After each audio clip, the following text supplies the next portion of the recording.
Nah, setelah sekian lama menggunakan YOLO, saya baru tahu ternyata kita bisa menggunakan prompt di YOLO seperti layaknya kita menggunakan ChatGPT. Nah, di dalam YOLO, kita bisa menggunakan text prompt atau kita juga bisa menggunakan gambar yang sudah kita anotasi sebagai sebuah prompt visual.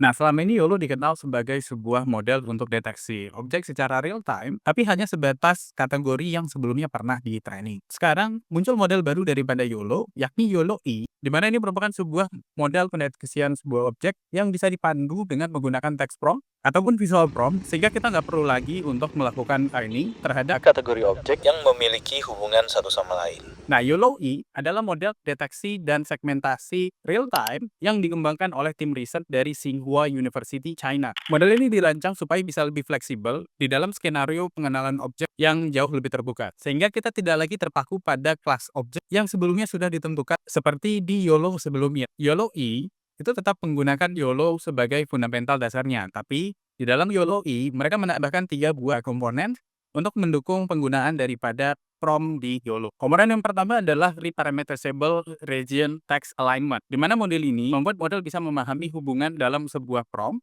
Misalkan kita ingin mendeteksi man sitting in a hole, di mana model ini akan mengubah keseluruhan frasa itu menjadi sebuah embedding, lalu kemudian mencocokkannya ke fitur visual yang ada di gambar. Sehingga model tidak hanya mencari man dan horse sebagai objek, tapi juga mencari area yang memenuhi hubungan persis dan konteks sesuai dengan kalimat. Lalu kemudian komponen kedua adalah Semantic Activate Visual Prompt Encoder, di mana di sini jika kalian menggunakan contoh gambar sebagai prompt, maka komponen ini akan mengekstrak embedding visual dan mencocokkannya dengan fitur yang ada pada gambar target. Nah, untuk menggunakan modul ini, perlu terlebih dahulu untuk menandai objek yang ada di dalam gambar prompt dengan menggunakan bounding box. Nah, lalu kemudian yang kedua adalah Lazy Region Prompt Contrast, di mana jika kalian tidak menggunakan prompt sama sekali, model akan tetap mendeteksi objek dengan mencocokkan fitur terhadap built-in vocabulary-nya. Meskipun terlihat fleksibel, YOLO-E tetap perlu proses training sebelumnya agar bisa memahami relasi visual dan teks.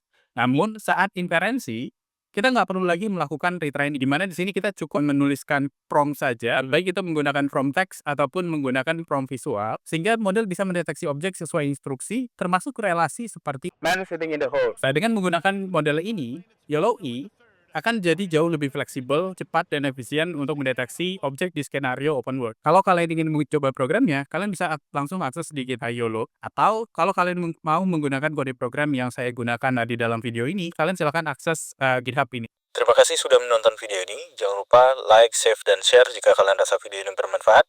Follow untuk konten computer vision dan AI lainnya. Barakallahu fikum.